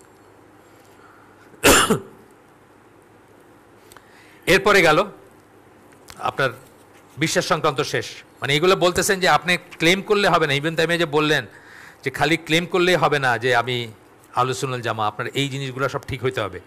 বিশ্বাস সংক্রান্ত গেল, বিশ্বাসের ভিতরে আমরা অনেক কিছু পড়লাম। এখন ইবাদত সংক্রান্ত আসেন। এখানে সুফিয়ান আল আউজাই উনি বলেন আল্লাহ রসুলের সাহাবীগণ এবং তাদের অনুসারীগণ যারা সৎ কাজে, এটা হচ্ছে ইবাদত সংক্রান্ত বলতেছি, যারা সৎ কাজে তাদের অনুসরণ করেছিলেন তারা তাদের জীবনকে 5টি মৌলিক ভিত্তির উপর প্রতিষ্ঠিত করেছিলেন। ইবাদত সংক্রান্ত আমরা অনেক কথা জানি, কিন্তু এটা আরেক another way of looking at it আর কি, আরেকভাবে আমরা জিনিসটাকে দেখতেছি। কি কি সেগুলা? সম্প্রদায়ের সাথে সংযুক্ত থাকা, কমিউনিটিবদ্ধ থাকা, কমিউনিটির চেয়ে আলাদা না থাকা। বহু মানুষ, আমি যখন ইংল্যান্ডে পড়াশোনা করতাম, বহু মানুষ বলে যে আমি এই সিলেটিদের সাথে, এই পাকিস্তানিদের সাথে থাকতে চাই না, আমি ওই সাদা চামড়াদের ভিতর থাকি। সিলেটিরা, পাকিস্তানিরা, ইংল্যান্ডে অনেক সিলেটি আছে না, মুসলমান তো তারা, পাকিস্তানের মুসলমান না, মুসলমান, আমি এদের সাথে কোনো সম্পর্ক নেই, এদের খাসলত খুব খারাপ, আমি ওই সাদা চামড়াদের ভিতরে থাকি। দিস ইজ হোয়াট এখানে বলতেছেন। সম্প্রদায়ের সাথে থাকবেন, কমিউনিটির সাথে থাকবেন, কমিউনিটি থেকে নিজেরা আলাদা করবেন না, সুপিরিয়র মনে করবেন না, এবং কমিউনিটি না হলে কমিউনিটি বিল্ড করার চেষ্টা করবেন, যেখানে নাই সেখানে নিজেরা কমিউনিটি বানাবেন। দাওয়াতের যত বই পড়ছি আমরা, এখানে পড়ছি, অন্যত্র পড়ছি, প্রথম একটা কথা হচ্ছে যে কমিউনিটি বিল্ড করা। এই জন্য আমরা আমাদের সংস্থার নাম দিয়েছি কি, ইনস্টিটিউট ফর কমিউনিটি ডেভেলপমেন্ট। 2007 সালে আমরা এটা রেজিস্টার করছি। তখন আমরা চিন্তা করছি যে কমিউনিটি ডেভেলপমেন্ট ছাড়া ইসলামের কোনো তরক্কি হওয়া সম্ভব না। দেয়ার আর মস্ক, ঢাকা শহরে শুদ্ধ তরিকার মসজিদ আছে, জুম্মাবারে 600 মানুষ এক ফ্লোরে বসার জায়গা নাই। একদিন নন জুম্মা ডেতে আসরের সময় যায় 7 জন নামাজ পড়তেছে, এখানে কয়েক কোটি টাকা খরচে বানানো হয়েছে মসজিদ। এটার নাম হচ্ছে কমিউনিটির উল্টাটা। এখানে কমিউনিটি গঠন করতে হবে, কমিউনিটি আবাদ করতে হবে, লেগে থাকতে হবে, সাথে কাছাকাছি থাকতে হবে। যেভাবে আল্লাহ রাসূল সাল্লাল্লাহু আলাইহি ওয়াসাল্লাম মদিনায় চলে আসতে বলতেন, যে কোনো বেদুইন মুসলমান হইলে তারা বলতেন মদিনায় চলে আসো, না আসলে কিন্তু তুমি তোমার কমিউনিটিতে থাকলে ওই গনিমতের মাল পাইবা না, আসো, এসে সবার সাথে, জামাতের সাথে, সবার সাথে একসাথে থাকবা। যেহেতু মদিনা শহরে তখন এটা সীমাবদ্ধ ছিল, এখনও তাই। আপনি যদি ইংল্যান্ডে থাকেন, আপনি আমেরিকায় থাকেন, অথবা আপনি ইন্ডিয়ায় আছেন, আপনার উচিত গিয়া মুসলিম কমিউনিটির ভিতরে বসবাস করা। আপনি ওই কাফেরদের সাথে থেকে খুব গর্ববোধ করে কইলেন যে আমি ওদের মতো না, ওরা অস্পৃশ্য সেকেলে, আমি এখন মডার্ন আর কি, আমি এখন সাদা চামড়ার মতো থাকি, না, এটা ঠিক না। 2 নম্বরটা কি? সুন্নাহর অনুসরণ করা। প্রথমে বললেন সম্প্রদায়ভুক্ত থাকা, সম্প্রদায়ের সাথে সংযুক্ত থাকা। 2 নম্বর বললেন সুন্নাহর অনুসরণ করা, ইবাদতের ব্যাপারে কিন্তু বলতেছেন। 3 নম্বর হচ্ছেন মসজিদ নির্মাণ করা এবং তাতে যোগদান করা, নির্মাণও করবেন, যোগদানও করবেন। আপনারা জানেন আমরা একটা চেষ্টা করতেছি, ওই সাভারে একটা জায়গা নিছি আমরা, আলহামদুলিল্লাহ রেজিস্ট্রেশন হবে ডিসেম্বরে, আমরা চেষ্টা করব, আল্লাহ তৌফিক দিলে হবে। এখানে আছে আপনার ওই চাঁদ মসজিদ আছে, হানজালা মসজিদ, অনেক মসজিদ আছে যেখানে মানুষ মসজিদ বানাইছেন এবং সেটার সাথে সেটাতে যোগদান করছেন। 5 নম্বর হচ্ছে কোরআন তেলাওয়াত করা। এটা আপনাদের বলছি যে এখানে একটা বইয়ের কথা আমি বলছি, problems Muslims face in today's world, একজন পশ্চিমা ইসলামী স্কলারের লেখা বই। কনভার্টেড মুসলিম খুতবা দেন, বই লেখেন, অনেক আমেরিকায় ওনার অনেকেই সাদা চামড়া কনভার্টেড মুসলিম। উনি বলছেন কি উনি ওই ওনার বইতে মুসলমানরা কি প্রবলেম, এখনকার দুনিয়া মুসলমানদের অনেক প্রবলেম আছে না, অনেক প্রবলেম আছে। কি করে কাপড় পরবে, অফিসে কেমনে যাবে, একটা মেয়ে হাত বাড়াই দিলে হাত মিলাবে কিনা, এগুলো আমেরিকান প্রবলেম না, মানে ওয়েস্টার্ন ওয়ার্ল্ডের প্রবলেম না। তো এইগুলো কেমনে ফেস করবে, এটার উপর বইটা লেখা। প্রত্যেকটা চ্যাপ্টারে আলাদা আলাদা প্রবলেম উনিই করছেন। প্রতি চ্যাপ্টারে প্রবলেমের সলিউশন বলার প্রথম সলিউশন বলছেন রিসাইট কোরআন ডেইলি কোরআন তেলাওয়াত করবেন। তেলাওয়াত বলতে কিন্তু আমি পাইরোটিং বলতেছি না, এক আয়াত পড়বেন কিন্তু বুঝে পড়বেন। হাফিজ ইবনুল কাইমের লেখায় আছে, যেন তেন কইরে কোরআন একবার খতম দেওয়ার চেয়ে একটা আয়াত বুঝে পড়া শ্রেয়। একটা আয়াত বুঝে পড়ে সেটা যদি আপনি আত্মস্থ করতে পারেন সেটা শ্রেয়। আপনারা জানেন যে সাহাবীরা 10টা আয়াত পড়ে আর সামনে যাইতেন না যতক্ষণ এটাকে আমলে পরিবর্তন না করছেন। হ্যাঁ, এত স্লো ছিলেন তারা। 6 বছর লাগতো একটা সূরা পড়তে, সূরা বাকারা 6 বছরে শেষ করছেন। তা আমরাও গ্রর করে পড়ে গেলাম, এটা কিছু না। আমরা যেন যেটা পড়বো এবং আত্মস্থ করার চেষ্টা করব। কোরআন তেলাওয়াত করা, আল্লাহর পথে জিহাদ করা। প্রপার জিহাদ যদি হয়, এটা জিহাদের তামান্না যেটাকে বলি আমরা, ইচ্ছা প্রত্যেকের থাকতে হবে, তবে ভুল জিহাদে বেঘরে প্রাণ দিবেন না। প্রাণ দিবেন কিন্তু ড্রেনে পড়বেন না, মানে প্রাণটা বেগরে দিবেন না আর কি। প্রাণ দেওয়া মানেই কিন্তু যে সাকসেস তা না। তাইলে তো প্রভাকরণ, আমি বলি যে ওই ইসের এলটিটি আপনার শ্রীলঙ্কাকে যারা তামিল রাজ্য একটা প্রতিষ্ঠা করতে চাইছিল না, ইন্ডিয়ান বলতে প্রো ইন্ডিয়ান আর কি, তামিল জাতিগোষ্ঠী যারা, তো ওই লোক তো প্রাণ দিছে তার জাতিগোষ্ঠীর জন্য, সে কি জান্নাতে যাবে নাকি? না, বেগরে প্রাণ দিলে হবে না, প্রাণ দেওয়ার ফিক আছে, প্রাণ দেওয়ার ফিক আছে না, ফিক আছে। আমি বলি বিয়া এবং জিহাদ সবচেয়ে ঠান্ডা মাথায় ডিসিশন নেওয়ার দুইটা জিনিস। উত্তেজিত হয়েছেন তো ভুল করছেন, বিয়া বলতেছি, সরি বিয়া না, মাফ করবেন, তালাক, ডিভোর্স এবং জিহাদ হচ্ছে সবচেয়ে ঠান্ডা মাথায় ডিসিশন নেওয়ার দুইটা জিনিস। এটা আমাদের দেশে বা আমরা মুসলমান ওয়ার্ল্ডে কি সবচেয়ে রাগের মাথায় আমরা এই দুইটা কাজ করে থাকি, সবচেয়ে উত্তেজনার মাথায় এই দুইটা কাজ করি। কিন্তু আমাদের সমস্ত রাগ ব্যান্ড করার উপায় কি? বোরে এই কথাটা বলা পারলে আর কি। আমি মাঝে মাঝে বলি যে আমার প্রায় প্রতিদিনই কোনো না কোনো মানে প্রশ্ন আসে যে এই তো রাগের মাথায় এটা কয়ে ফেলছি, তা এখন কী হবে না হবে। তা আপনি রাগের মাথায় দুনিয়ার কত কিছু আছে না, কইতে পারতেন না? এই একটা শব্দ কেন বলতে হবে আপনার রাগের মাথায়? তা আমি বলি যে 47 বছর চলতেছে আমার বিয়ের, আমি তো রাগের মাথায় জীবনে একদিনও এই শব্দটা উচ্চারণ করি নাই, আমার মুখে এই শব্দটা আসেই নাই কোনোদিন। তা আপনার কেন? আপনি তো আমার ছোট ছেলে, বাচ্চা ছেলে, আমার ছেলের বয়সের বা তার চেয়ে ছোট। তা আপনার রাগ এত জিনিস দুনিয়ার রাগ থাকতে এইটাই কেন আসবে আপনার মাথায়?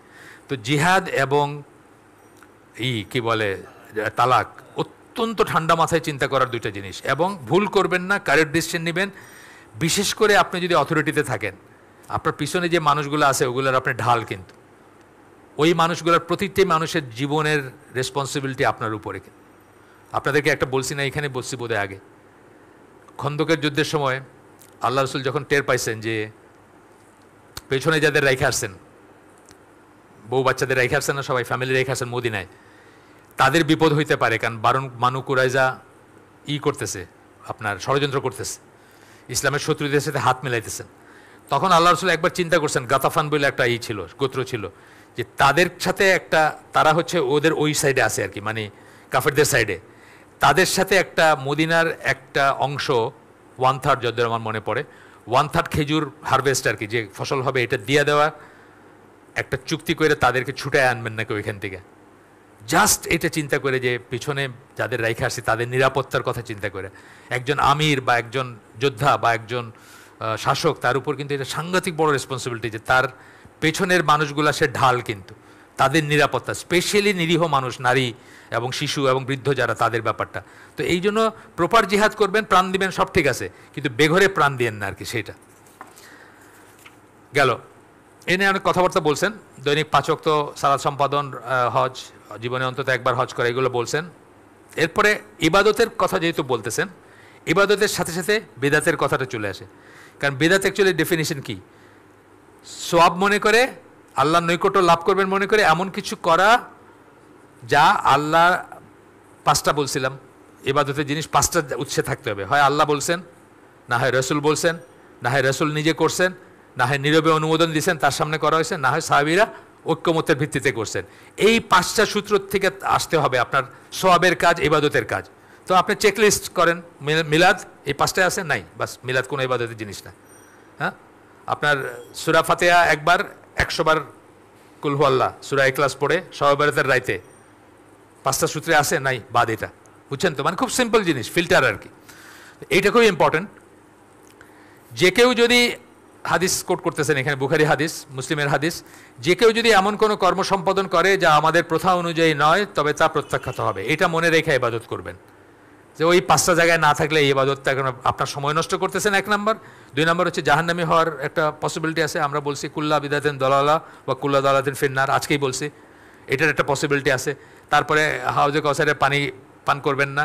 তারপরে আল্লাহ রসুলের শাফায়াত, মানে অনেক অনেক কিছু, অনেক রকমের ব্যাপার আছে।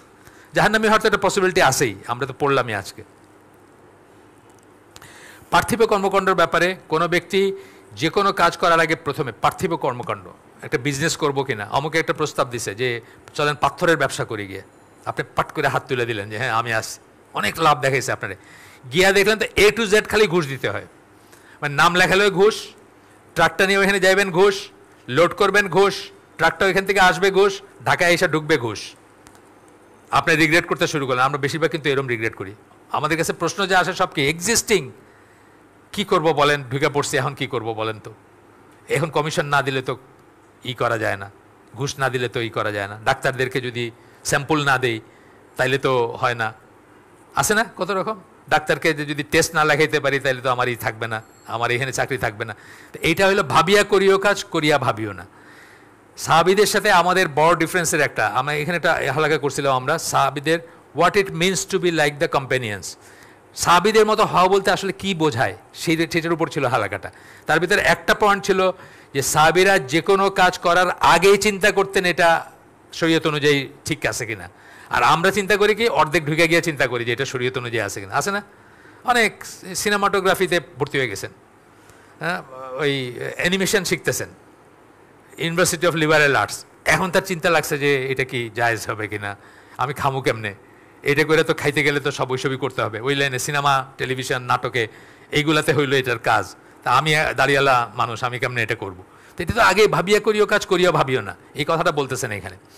যে কোনো ব্যক্তি যে কোনো কাজ করার আগে প্রথমে নিশ্চিত হওয়া উচিত যে ইসলামী আইন অনুযায়ী তার কাজটি অনুমোদিত কিনা। যে কোনো কিছু, আমরা অনেকেই এরকম না, আমাদের জেনারেশনগুলো এরকম না, ইভেন আমার কথাও বলতেছি, অনেকটুক গিয়ে আমি চিন্তা করছি এটা কি জায়েজ নাকি, এটা কি ঠিক নাকি, এই চাকরি কি ঠিক নাকি। কেউ যদি যে কোনো কিছু ব্যবসা করতেছে, দুনিয়াবি কাজ বলছেন, কিন্তু দুনিয়াবি কাজ বলতে ব্যবসা একটা দুনিয়াবি কাজ, বিয়ে একটা দুনিয়াবি কাজ, কোন বিয়ের রিলিজিয়াস কাজও বটে, কিন্তু বিয়ের রিচুয়ালসগুলো দুনিয়ার মানুষের সাথে আমরা কি চিন্তা করি, লোকে কি বলবে, কারে দাওয়াত দিব কারে দিব না, এইসব না, দুনিয়া এগুলো তো দুনিয়ার ব্যাপার। এমনি বিয়ে তো খুব সিম্পল, মেয়ের বাপ আছে আর দুজন মুসলমান আছে সামনে, বাস বিয়ে হয়ে গেছে, শেষ। তা আমাদের বিয়েকে সেরকম হয় না তো, আমাদের অনেক সামাজিকতা আছে না, তো সেইখানে গিয়ে আপনি দেখবেন যে সেটা কি ইসলামী আইন অনুযায়ী হইল কিনা, আপনার বিয়ে সঠিক পদ্ধতিতে হইল কিনা।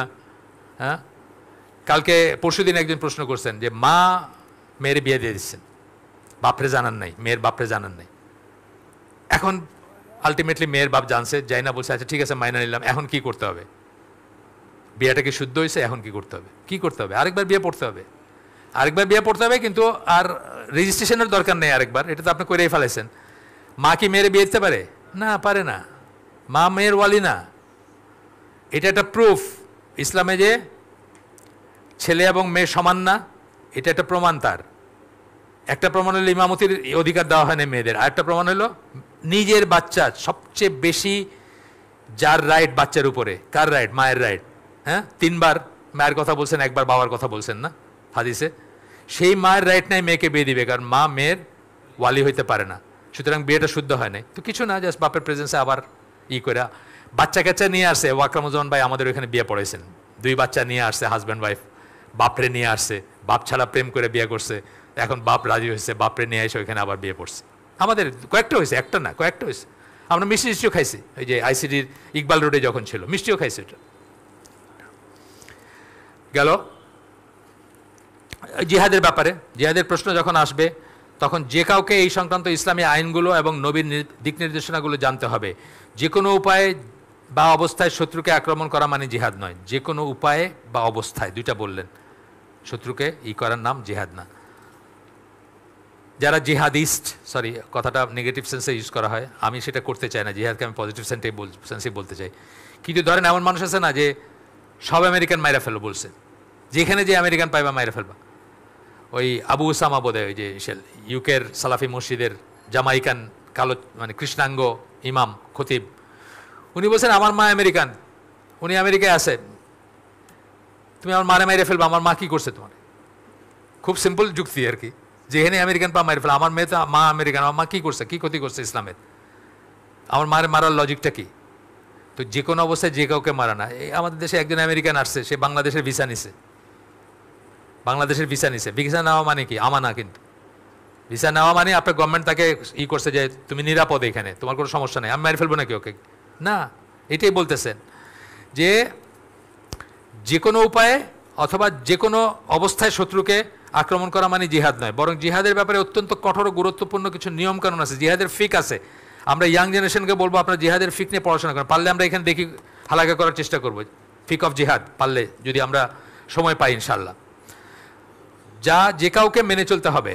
যখন কোনো ব্যক্তি ইসলামের এই নিয়মকানুনগুলো ভঙ্গ করে তখন সে দাবি করতে পারে না যে সুন্নাহ মেনে চলছে, তখন আর কোনো লিমিট নেই। আপনি একবার যখন সুইসাইড বম্বিংকে হালাল ভাবলেন, আমার প্রাণ আমি ইচ্ছা মতো দিতে পারি, আর কোনো লিমিট নাই। কিন্তু এই পাকিস্তানে আজকেই বোধহয় 42 জন মেরে ফেলছে কোথায় জানি, পাকিস্তান তো খুব হয় ঘটনাগুলো। ওই কি তেহরিকে তালেবান পাকিস্তান, টিটিপি বলে ওরা, তেহরিকে তালেবান পাকিস্তান, পাকিস্তানি তালেবান আছে একটা, ওটা এবার ইন্ডিয়া ফান্ড করে, অফিসিয়াল, এটা সবাই জানে, একেবারে মানে মানে কাগজে কলমে অফিসিয়াল আর কি, সবাই জানে যে এটা পয়সা দিয়ে ইন্ডিয়া। ওই তারা করে যেতেছে, এই আজকে এখানে মারতেছে, কালকে এখানে মারতেছে, 100 কতটা বাচ্চা মাইরে ফেলছিল, 140টা না 60টা বাচ্চা একটা পাবলিক মিলিটারিদের চালানো একটা পাবলিক স্কুলে, এরা করছে, পয়সা দিয়ে করছে, সুনির্দিষ্ট প্রমাণ আছে।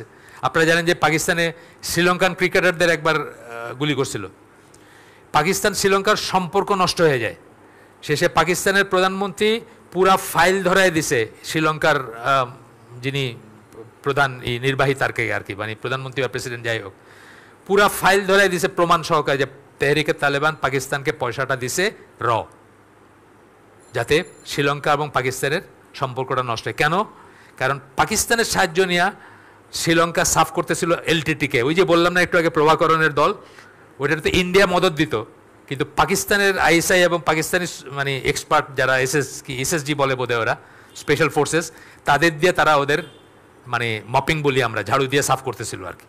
এই জন্য পাকিস্তান আর শ্রীলঙ্কার ভিতরে সম্পর্ক নষ্ট করার জন্য এই করতেছিল।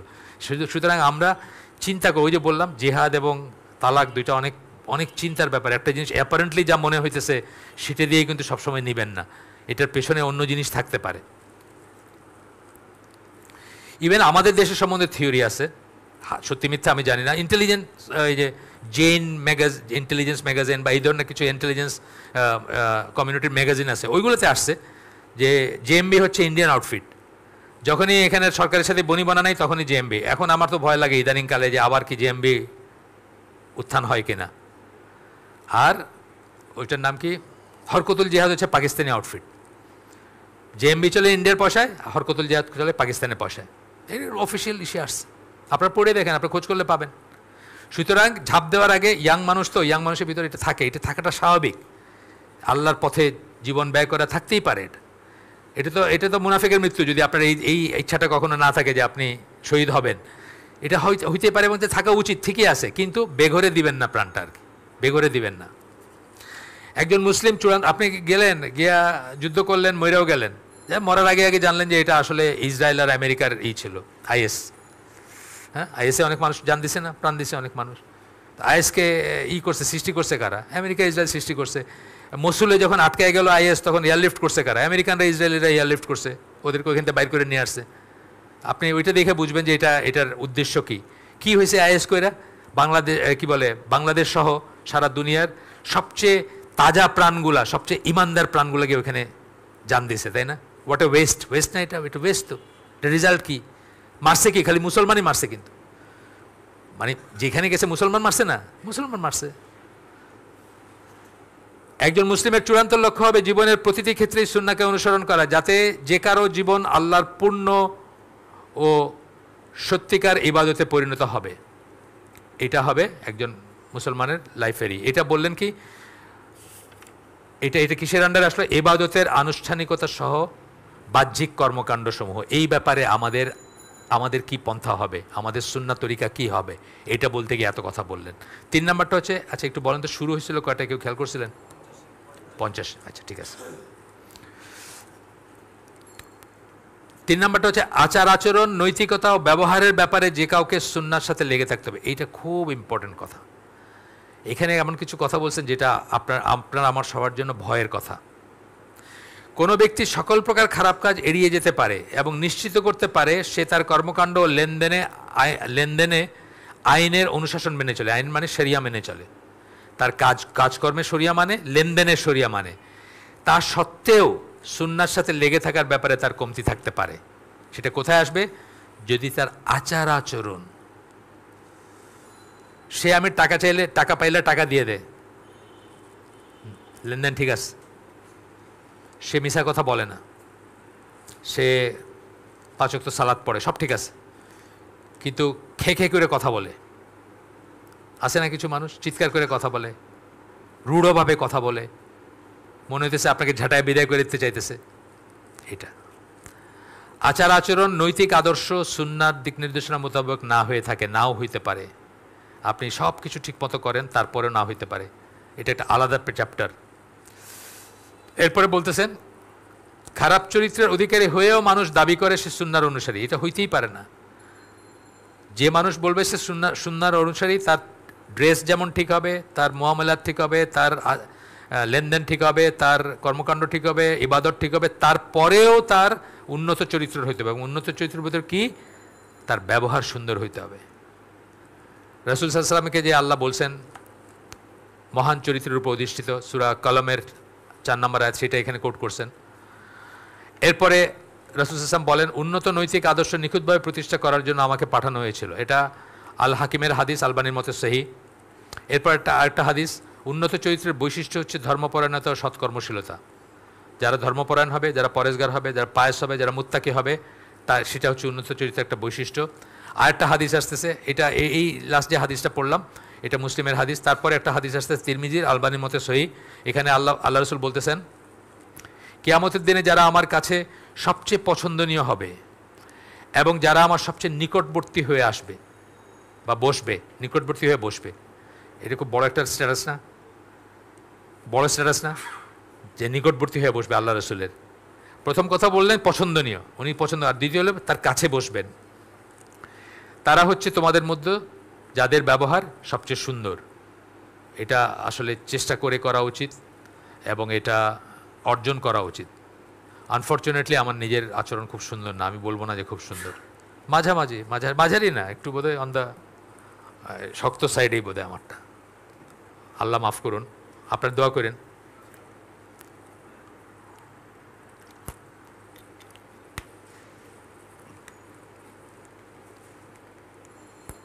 কিন্তু আমাদের আলেমদের দেখেন, বড় আলেম যারা দেখেন তাদের অবস্থা কি?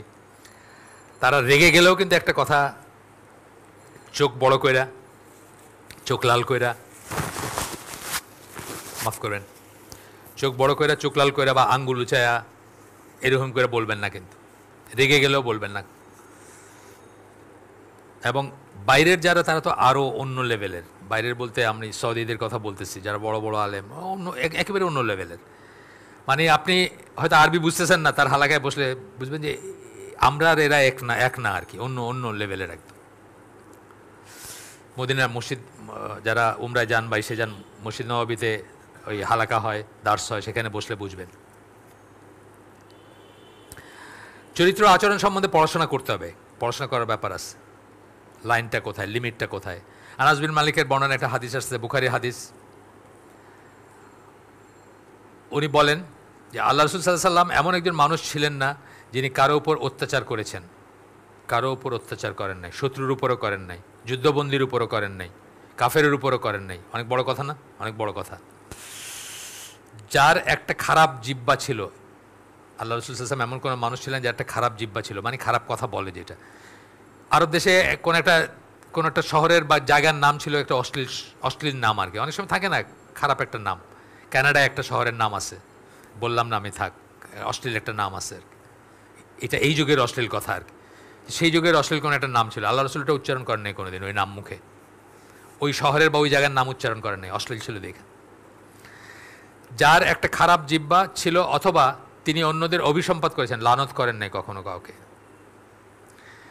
তিনি যদি কাউকে শাসন করতে চাইতেন, কেউ খুব এমন একটা কিছু করতেছে, যেমন মজলিসে এমন একটা কিছু করতেছে যেটা সিন ক্রিয়েট করতেছে, হয় না এরকম? হয়তো একটা উল্টাপাল্টা মানুষ আসছে, হয়তো একটা বেদুইন আসছে। বেদুইনরা তো তখনও এখনও কিন্তু বেদুইনরা খুব রাফ অ্যান্ড টাফ কিন্তু, হ্যাঁ, ওইখানে বধু বলে ওরা, মানে বেদুইনদের এখনও খুব রাফ অ্যান্ড টাফ ওরা।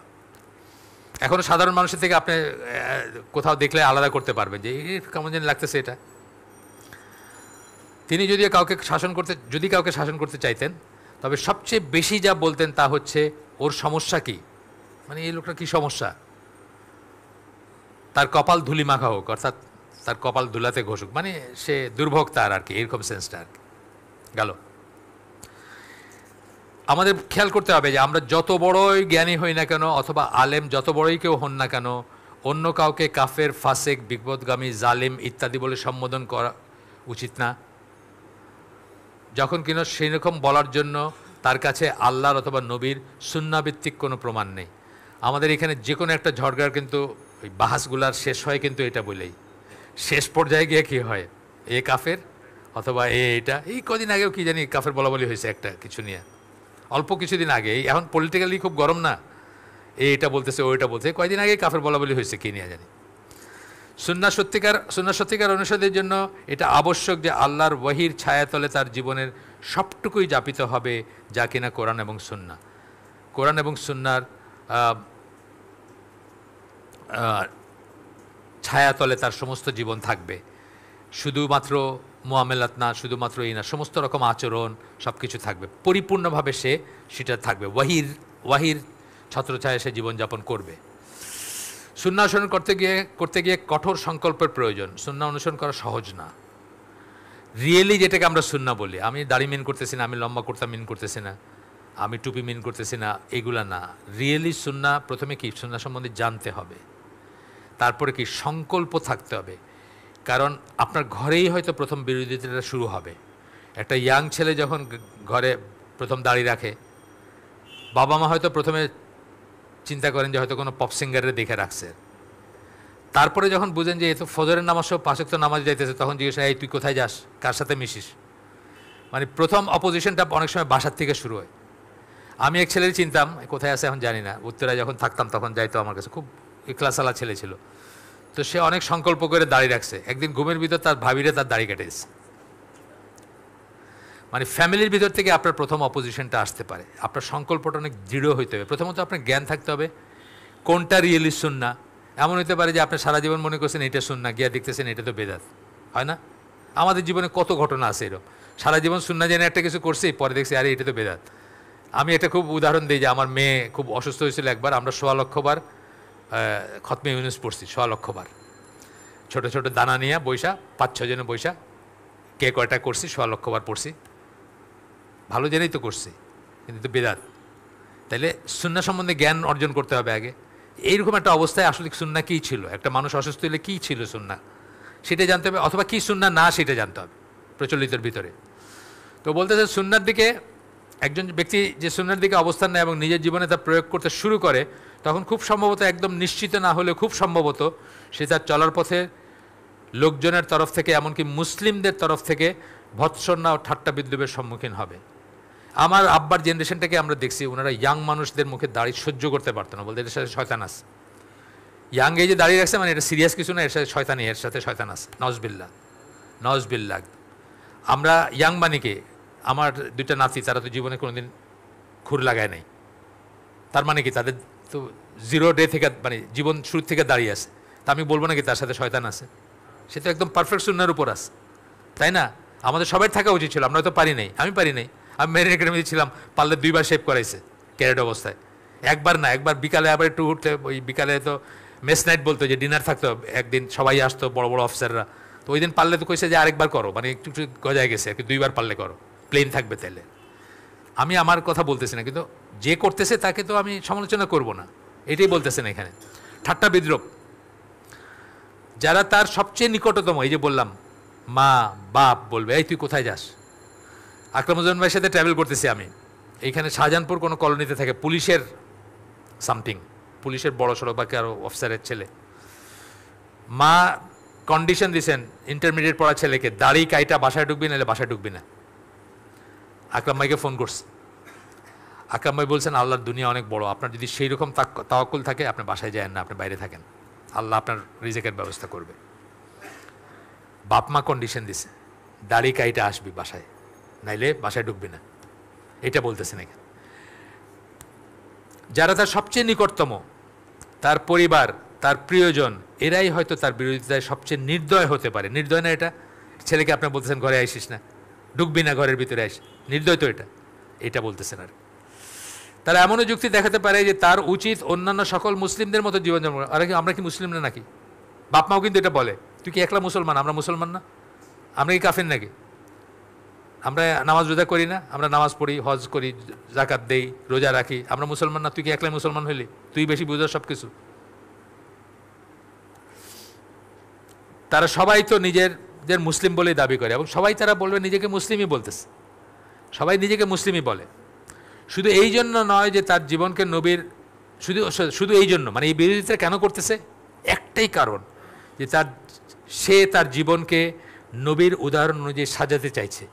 সে তো আগে করে না, এখন চাইতেছে যে একটু করি। আমাদের কত হয়েছে, কত কেস এরকম দেখছি যে বাপ পয়সা পারলে আমাদেরকে শাসায় যায় আর কি, কী বলেন আপনারা, না বলেন, বাসায় গিয়ে এগুলো বলে, মাথাটা নষ্ট করে দিছেন, কই যাস, কার কথা শুনিস, এগুলা প্রশ্ন করতে শুরু করেন। এক আর্মির বাপ তো একবার কইলেন আমাদের নামে ডায়েরি করবেন, মারা গেছেন উনি, আল্লাহ মাফ করুন, পরে ঠিক হয়ে গেছিলেন, আর্মি অফিসার ছিলেন, তার ছেলে আমাদের এখানে আসতে যেতে শুরু করে, বুয়েটের ইঞ্জিনিয়ার ছিল, সিভিল ইঞ্জিনিয়ার। তো উনি খোঁজ করে করে চলে আসছেন আইসিডিতে, ইকবাল রোডে আমরা তখন। আয়সা বলেন আমার ছেলে যদি কিছু হয় আপনাদের নামে কিন্তু আমি ডায়েরি করব। তো পরে ওই ছেলে বিয়ে করছে আবার আমার এক ফ্রেন্ডের ভাতিজি, এবং বাপও সেই বিয়েতে আসেন। পরে আবার দেখা হয়েছে, খুব একদম ঠিক হয়ে মারা গেছেন আর কি। মারা যাওয়ার আগে বুঝছেন যে তার এই ছেলে ঠিক আছে, কারণ অন্যান্য ছেলেরা হয়তো তারা ছেড়ে চলে গেছে, তো এই ছেলে তো অন্য ব্যাপারে হয়তো তার মনে হয়েছে যে অঠিক কাজ করতেছে, কিন্তু যখন বাপ যেটা বলতেছে, বাপ মাকে ছাড়ে নাই, বাপ মার প্রতি কর্তব্যটা রাখছে, খোঁজখবর নিছে, তাদের অসুস্থ অবস্থায় তাদের পাশে দাঁড়াইছে, অত্যন্ত স্যাটিসফাইড হয়ে মারা গেছেন ছেলের উপরে, ওই ছেলের উপরে, যাকে একসময় বলছেন যে তুই কোথায় যাস, কি শুনে আসস, এইসব বলছেন। এরপরে বলতেছেন যে উদাহরণস্বরূপ, এটা আমরা আগে আলোচনা করছি, তারপরে একটু স্লাইড আলোচনা করি।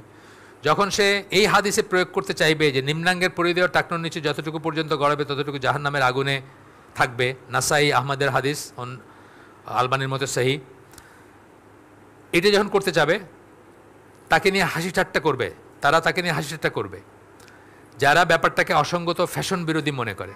এরকম হাসি ঠাট্টার একটা ব্যাপার তো, অথচ আমি দেখি এটার ভিতরে কত বড় উইজডম আছে। 1000 মানুষের ভিতর বোঝা যাবে যে আপনি ওদের মতো না, আপনি আলাদা, আপনি নবীর সুন্নাহর উপরে আছেন এবং আপনি প্র্যাকটিসিং মুসলিম, আর তারা হচ্ছে নামকাওয়াস্তে মুসলমান। যেটা 1000 মানুষের ভিতর চোখে পড়বে। দাঁড়িয়ে হলো একটা জিনিস, সেরকম আপনি সিনেমা লাইনে দাঁড়াতে পারবেন দাঁড়িয়ে রেখে? পারবেন না। যত নির্লজ্জ হন আপনি, ওই এইটুক রাখে যে পপ সিঙ্গারদের মতো গিটার বাজায় যেগুলো এইটুক রাখে না, সেটা সেই দাড়ি বলতেছে না, আমি বলছি যার ইসলামী দাড়ি, ইসলামের কারণে যার দাড়ি রাখছে, সে কিন্তু লজ্জায় পারবে না দাঁড়াইতে সিনেমার লাইনে। যত ভালো একদম সত্যজিৎ রায়ের সিনেমা আসছে, মানে এটা দুনিয়ার 1 নম্বর সিনেমা, তারপরও সে লাইনে দাঁড়াতে পারবে না। এরকম আরও জায়গা আছে যেখানে সে যেতে পারবে না, তাই না? যদি তার এই ব্যাপারটা আর কি। কিন্তু কী করবে, তারে নিয়ে হাসি ঠাট্টা করবে, ফ্যাশন বিরুদ্ধ করবে, এবং বাস্তবে যখন সে টাকনোর উপরে কাপড় রাখতে চাইবে তখন সে অবাক হয়ে দেখবে যে কারো পায়জামার দৈর্ঘ্য কীভাবে অন্যদের জন্য বিব্রতকর হতে পারে। আপনার জিনিস, তারা বলে যে আমার ভোট আমি দিব, যাকে দিব খুশি তাকে দিব, আমার শরীর আমি যারে খুশি তারে দিব, কিন্তু আপনার কাপড় আপনি পরবেন, মুসলমানের এই রাইটটা নাই। কিন্তু আপনার জন্য তারা বিব্রত হবে, বাইরে হোক ভাই তোর জন্য আমাকে কি মানে লজ্জার সম্মুখীন হইতে হলো, হয়তো আপনাকে বলবে তুই তোর এরকম করে আসা উচিত, ঠিক হয়েছে, এরকম করে আসা উচিত। মানে ধরেন আপনার খুব হাই প্রোফাইল এক দোস্ত আপনারে দাওয়াত দিছে কোথাও, সবাই স্যুট টাইপ পরে আসছে, আপনি গেছেন টাকনোর উপরে কাপড় নিয়ে, সে এখন কী করবে, কিছু কইতেও পারতেছে না। যখন একটু ফ্রি পাইলো আলাদা করে নিয়ে বললো তোর কোনো মানে হইলো, তুই আমার অন্যের সামনে এরকম ছোটো করলি, এরকম একটা জায়গায় তুই এইভাবে আসছিস, বলে, কিন্তু বলে মানুষ। এরপরে বলতেছেন এই হাদিসটির কথা বলতেছেন, একটা হাদিসের কথা বলতেছেন, আমরা 50-এ শেষ করে দেবো ইনশাল্লাহ, 5 মিনিট আছে ইনশাআল্লাহ। এই হাদিসের কথা, একটা হাদিসের কথা বলতেছেন, পৃথিবীতে এমনভাবে বসবাস করো যেন তুমি একজন আগন্তুক অথবা কোনো পথের মুসাফির। এটার মানে কি? যতটুকু দরকার দুনিয়ার থেকে ততটুকু নেবেন। আমরা জীবন শেষ করে দিতেছি না এক্সট্রা নিতে গিয়া, এক্সট্রা কামাই করতে গিয়া, সম্পদের পাহাড় করতে গিয়া। প্রয়োজনের জন্য যতটুকু কতজন আছে, ইভেন এইখানে যারা আছে আমরা শুধু প্রয়োজন মেটানোর জন্য কতটুকু করতেছি আমরা। এখানে একজন ভাই আছেন আমাদের, যিনি আমাকে নিজে বলছেন সরকারি চাকরি করেন, এবং সরকারি চাকরির ডিউভাবে যে পয়সাটা আছে ওইখান থেকে ওনার কিছু বেঁচে যায়, উল্টা অনেক পয়সা দেয় সরকার তাকে, কিন্তু একসময় এটাকে এনাফ মনে করেন নাই, একসময় মনে হচ্ছে আরও চাই, আরও চাই, আরও চাই। যখন রিয়েলাইজেশন আসছে, উনি নিজেকে লিমিটেড করছেন, আলহামদুলিল্লাহ বারাকা আসছে, এবং উনি এখন বলতেছেন যে ওনার এখান থেকেও বাঁচে পয়সা। একই কথা আমাকে তালহা ভাই বলে গেছেন, ইসের অ্যাডিশনাল চিফ ইঞ্জিনিয়ার ছিলেন রোডস অ্যান্ড হাইওয়েজের, একেবারে তার পিওনের চেয়েও খারাপ ছিল তার লাইফের মানে স্ট্যান্ডার্ড যদি বলেন আপনি, খাওয়া দাওয়া পড়া তোলা কিছুতে কোনো সমস্যা নাই, তারপরেও তার রোডস অ্যান্ড হাইওয়েজের পিওনেরও হয়তো ওই যে হাসিনার পিওনের যেমন 400 কোটি টাকা, রোডস অ্যান্ড হাইওয়েজের পিওনেরও হয়তো কোটি টাকা আছে আর কি, সেই হিসাবে আমি বলতেছি আর কি। উনি আমার একদিন বলছেন, এনাম ভাই মানুষে করে সরকারি চাকরিতে চল না, আমার তো দেখি প্রতি মাসে কিছু বাইচে যায়। আমি তো কোনো বুঝতেই পারতেছেন কীভাবে চলতেছি আমার, কিন্তু আমার তো এই প্রতি মাসে আরও উল্টা পয়সা থাকে। তো এইটাই আর কি, যে পৃথিবীতে যা দরকার হয় নেবেন, আপনার প্রয়োজন দেখে নেন, তাইলে দেখবেন কিন্তু আপনার এইটা কমে আসবে। আপনার মধ্যবিত্ত যারা আছেন এখানে, আমরা আপনার ড্রয়িং রুমে যান আজকে, নিজের হোক, বাপের হোক, ভাইয়ের হোক, যেখানে থাকেন আপনি সেখানে যান, ড্রয়িং রুমে তাকায় দেখেন তো একটা জিনিস আপনি বাইর করতে পারবেন না অত্যাবশ্যকীয়। অ্যাভারেজ বাংলাদেশি মধ্যবিত্তের ড্রয়িং রুমে একটা জিনিস বাইর করতে পারবেন না অত্যাবশ্যকীয়, এক্সেপ্ট ফ্যান হয়তো পাইতে পারেন, ফ্যান আর লাইট ছাড়া। আপনার দেখবেন সোফাটা কেনা হয়েছে, দেখতে কেমন লাগবে, আপনার আলমারিটা সাজানো হয়েছে শো পিস দিয়ে, দেখতে কেমন লাগবে। এই প্রত্যেকটা জিনিস বাহুল্য, কিন্তু এটার জন্য আপনি সুদ খাইছেন, নাইলে ঘুষ খাইছেন, নাইলে এক্সট্রা টাইম ওভার টাইম করছেন, বউরে সময় দেন নাই, বউ পরকিয়া করছে, অথবা একটা কিছু, মানে অনাচার অবিচারগুলো বলতেছে। আসতেছে কই থেকে? আপনি যতটুকু দরকার তার ভিতর সীমাবদ্ধ করতেছেন না, কিন্তু আপনাকে আপনি আরও চাই, আরও চাই, আরও চাই থেকে আসতেছে। এই জন্য তাদের এই হাদিসটা মনে করা উচিত, যে এমনভাবে বসবাস করবেন যেন আপনি একজন আগন্তুক। আগন্তুক বলছেন অপরিচিত, এটার পিছনে অন্য একটা কারণ আছে, আগন্তুকের একটা হাদিস আসবে পরে আমরা পড়ব। আপনার আগন্তুক বলতে কি, আপনি যেভাবে চলবেন সাধারণ মানুষ এভাবে চলবেন। ওই যে বললাম 1000 মানুষের ভিতরে একজনকে দেখে বুঝবেন যে এ টাকরুর উপরে কাপড় পরছে, এ প্র্যাকটিসিং মুসলিম, কিন্তু অন্যরা তারা কী ভাববে, এই কোত্থেকে আসছে, অন্যদের কাছে সে অপরিচিত, এটা কী হলো, কী ফ্যাশন হইলো, এটা কী ধরনের কাপড় পরা হইলো, অন্যরা তাকে মনে করবে আগন্তুক। আগন্তুক বলতে এইটাই আর কি, অপরিচিত মনে করবে, এই তো পরিচিত লাগতেছে না। পরিচিত তো হচ্ছে যা দেখতেছি আমরা পথের রাস্তায় ঘাটে হাঁটতে, সেটা। আর আর মুসাফির বলতে বোঝাইছেন কি, মুসাফির কি বাক্স বাক্স বড় করে নাকি? বড় করে না। মুসাফির কিন্তু লাগেজটা কম রাখে, কারণ তাকে বহন করতে হবে এটা মনে করে সে, এই জন্য সে কম রাখে, যার দরকার শুধু সেটুকু সে নেয়।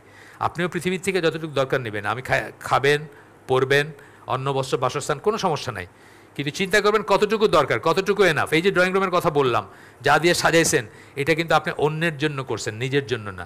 অন্যকে ইমপ্রেস করার জন্য করছেন, অন্যের কাছে যেন দেখতে ভালো লাগে ড্রয়িং রুমটা, সেই জন্য করছেন। দেখে যেন বলে বাহ, ওনার যে ফুলদানিটা দেখলাম, এটা তো জীবনে কোনোদিন দেখি নাই। তো জিজ্ঞেসে করে ফেললো, ভাই এটা কোথা থেকে জোগাড় করছেন? না, এটা আমি চায়না গেছিলাম একবার, ওই স্টোর থেকে আনছি। কইতো মানুষে কিন্তু একটু গর্ববোধ করে, তাই না? কইতে এইটা না আর কি, এইটা করবে না মুসলমান। তা আমরা আজকে শেষ করে দিই, প্রায় 50 হয়েছে। সুবহানাকা আল্লাহুম্মা ওয়া বিহামদিকা আশহাদু আল্লা ইলাহা ইল্লা আনতা আস্তাগফিরুকা ওয়া আতুবু ইলাইক। আমরা যে শুনলাম তার ভিতরে ভালো কিছু শুনে থাকলে সমস্ত প্রশংসা আল্লাহর, আলহামদুলিল্লাহ। খারাপ কিছু শুনে থাকলে সমস্ত ব্যর্থতা আমার, এবং সেটা শয়তানের তরফ থেকে। আল্লাহ আমাদেরকে তৌফিক দেন যে ভালো শুনলাম তার উপর আমল করার।